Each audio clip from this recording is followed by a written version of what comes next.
Now, we've all been there. You've been playing Football Manager, your team's going through a terrible run of form, and you want to change it up with a brand new tactic. Well, in today's episode of Testing Your Tactic, I have Zapbulon's 4-3-2-1 formation. Stick around to the end of the episode to see if it's worth your time downloading. Let's get into it.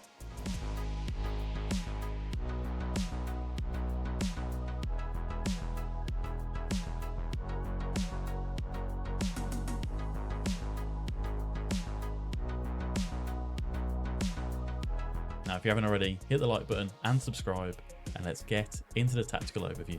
So a quick overview of the tactics as well. So Zapbulon's Valencia 4-3-X-2-1 tactic. Also, Zapbulon has his own YouTube channel, so find it in the link down below, and also the tactic is in the link down below as well. So go and check them out. So it's a custom fluid counter-attack style. Mentality as positive. In possession, it's fairly wide attacking width, pass into space. Mixed crosses in the final third, run at the defence with slightly shorter passing and a slightly higher tempo as well. In the transition, counter press and counter with distribute quickly from the goalkeeper, and that's going to go to the fullbacks, and no other distribution type has been selected. Out of possession, high line press of engagement and a much higher defensive line as well, with a trigger press much more often, but prevent short goalkeeper distribution hasn't been selected here, with a get stuck in tackling style as well. So if we look at the formation here, it is a 4-3-2-1, a little bit disjointed, but it's quite intriguing to see here. So sweeper keeper in defend. Mentality instructions hasn't been selected here, so just a standard passing directness as well. Left back is a wing back on attack. Instructions are going to be trigger press as balanced, get further forward with passing directness as standard as well. Nothing else has been selected here for the wing back on attack. Right, complete wing back on attack as well. Instructions are balanced trigger press, get further forward and to stay wider with a standard passing directness as well. Everything else has been left as default. Two ball playing defenders, which is balanced press as well with a standard passing directness. It looks kind of to be the default here. And just to check, the right hand sided centre back is exactly the same as well. So now we've got three kind of person midfield here. A defensive midfielder on support on the left hand side. The instructions are balanced trigger press and a standard passing directness, so nothing has been changed there. A ball winning midfielder on defend in between the two. Balanced trigger press, obviously standard passing directness as well, and all the default tactics have been selected for the ball winning midfielder role.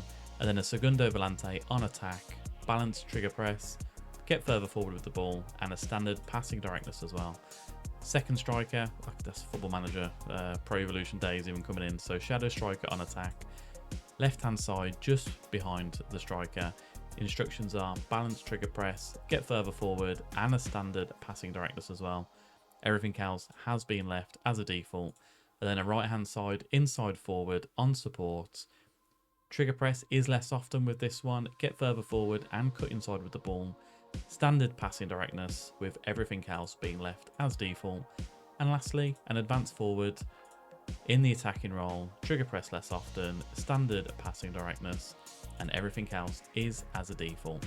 Now, we've got three teams that we are going to test it with. As always, we're going to go on holiday for the whole season. There's going to be no transfers allowed in the first window. We're going to have no badges and also no past experience as well. Let's get into the free tests. The first one up is Sevilla. Let's get into it. Now, Sevilla's media prediction was to finish in 5th place, and incredibly, we have finished in 3rd with this tactic, with 23 wins, 8 draws, 7 losses, and a plus goal difference of 34 as well. We have a look at kind of the player stats and the team stats. We're not involved in the top 3 goal scorers, top 3 average rating, or the top 3 assists, but let's see how we kind of get on as a team and how we do play. Most goals, we're second in the league here with 74 goals, 12 coming from corners as well. Most shots for, joint second here with Barcelona, 503 shots throughout the season. Fewest shots against, 3rd as well, 262. We've conceded 11 from corners, but yeah, it's very good kind of formation, attacking and defending so far.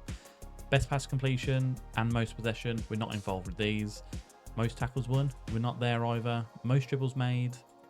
Most clean sheets, however, we are joint 3rd with Getafe and Valencia with 15 clean sheets across the season. and 5th with the fewest conceded of 40. So if we have a look at the kind of the pass positions for Sevilla and how we got on, now it looks like it's a bit of a bad start. We lost 4-0 to Celta Vigo, but then we rose through the league, dropping down to 15th again, but a steady kind of incline here. And 3rd was the highest that we managed to get to. Was 4th for the last kind of quarter of the season until we finally got into 3rd place, which is very nice to see. So if we have a look at the schedule of how we got on in the league, obviously we'll have a look at other competitions shortly as well. So as I mentioned, we lost 4-0 to Celta Vigo, and then we lost 3-1 to Real Sociedad. Is it Sociedad or San Sebastian? Let me know down below. Keep calling it Sociedad. But then we done quite a good run here of wins and draws as well, before losing to Real Betis or Real Hispalis, and then a 2-1 loss to Getafe. But pretty solid season, especially going from January up until the end of March, where we had a very good run of wins and only drawing 1 game as well. Now, if we look at the other competitions that we were in, we won the European South American Club Challenge. Never seen that before, but in the Champions League, we finished 3rd in our group, but we actually, because of that, finished runners-up in the Europa League as well, where we lost 3-1 to Newcastle. I mean, yeah, looking at Newcastle's team, probably not very unlikely that we did lose that one. UEFA Super Cup, we finished as runner-up. Was that to Manchester City? It was. We lost 3-1 there. However, in the Spanish Cup, we won that and we beat Atletico Madrid 4-3. So we got some silverware at least for this season. And if we have a look at the squad as well, Youssef En-Nesyri was our top goal scorer with 19 goals and 3 assists. Rafa Mir with 17 goals and 1 assist. And Sergio Ramos as a centre-back getting 13 goals and 2 assists. Very nice to see. Now, our next test is coming up, and let's get into it. And the next test is Nottingham Forest, whose media prediction is to finish in 15th place. And we finished in 12th. So it bettered our media prediction of 15th, so can't complain too much there. Looking at the wins, 14 wins, 10 draws and 14 losses. A plus goal difference of plus 13 as well, which is kind of the best out of the top 10, or the bottom 10 I should say here. 52 points on the board, which is 20 points better than getting relegated. Now, these seem like pretty low point figures to actually survive in the Premier League. Maybe it's a testament to the 3 teams that have come up. But anyway, let's have a look at the teams and how they played. So, player stats, we're not involved in the top 3 here. Haaland, Heung-min Son and Salah, the top 3 goal scorers. Average rating, we're not involved there, nor in assists either. But let's have a look at the team and how they played overall. Now, most goals for, we're not included in this one. Most shots for, we are here, however, 7th with 435 across the season. Few shots against, very sturdy defence actually. 6th fewest shots against us, 352 across the season. Pass completion and possession, to be fair, didn't quite expect that to be in. However, most tackles won, Forest 6th with 920. Most dribbles made, we're not involved there, nor in the clean sheets. But we are joint 6th with the fewest conceded as 42 across the season, which isn't too bad for a team of Nottingham Forest kind of stature in the Premier League. So pass positions, how did we get on? A little bit up and down, but you know, a little bit of yo-yoing. Can't complain too much. Highs of 6th at one point, but pretty mid-table and finishing in 12th place as well. So can't complain too much. Looking at the other competitions, we're knocked out in the FA Cup in the quarter-final by Newcastle, and in the Carabao Cup, knocked out in the 3rd round to Leeds United. So looking at the schedule, did we get battered? Did we give some batterings as well? Let's have a look. So we lost 3-1 to Manchester City to start the season, but then beat West Ham 6-1. Very nice to see. A couple of other wins against Burnley and against Brighton. Whereas, yeah, a little run without a win between Man United, Chelsea and Tottenham. So 3 kind of tough teams there. But a fantastic kind of run of form with 4 straight wins against Luton, Sheffield United, Fulham and against Arsenal as well. 4-1 against Arsenal. Famous day, that is. But, you know, the season ended with 3 straight losses. How would we have done if we got any more points from that? I mean, yeah, we could have gone up to 10th. So not too bad a challenge here for Nottingham Forest. A little bit of run of form at the end kind of didn't help us. But returns to the goals. Divock Origi with 11 goals and 2 assists.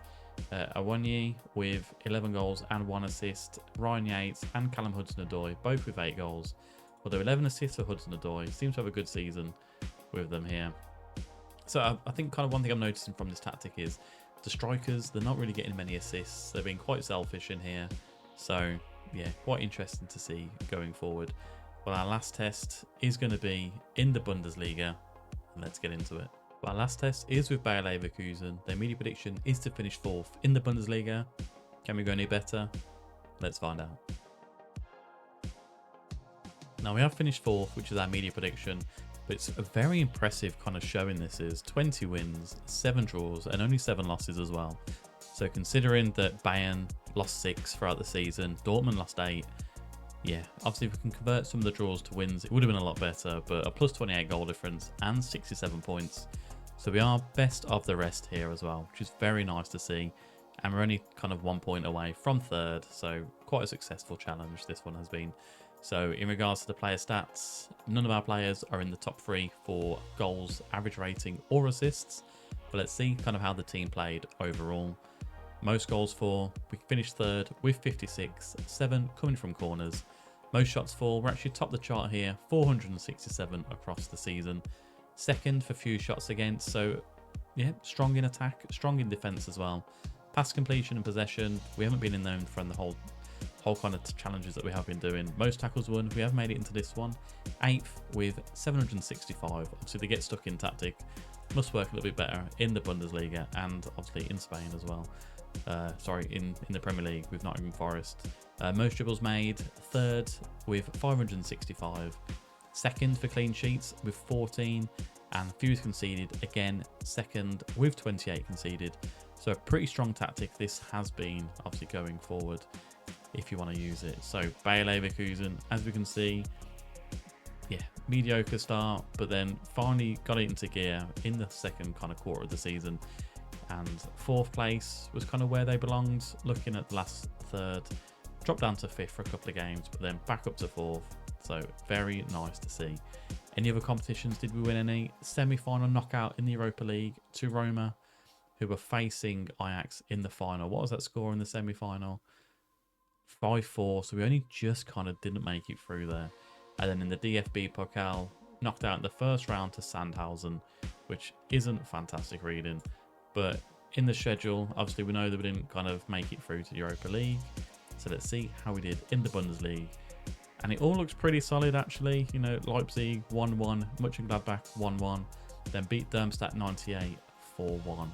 We lost to Bayern 1-0 and a couple of losses to Cologne and to Mainz also. But a very strong kind of 2nd quarter of the season, as we did see with the league table. And yeah, it looks quite a strong tactic this does. FC Bayern, it was a 1-1 at home. I mean, Bayern is your main kind of main winner of the Bundesliga. And they only came 2nd on this one. So very, very nice to see. Then we have a look at the squad.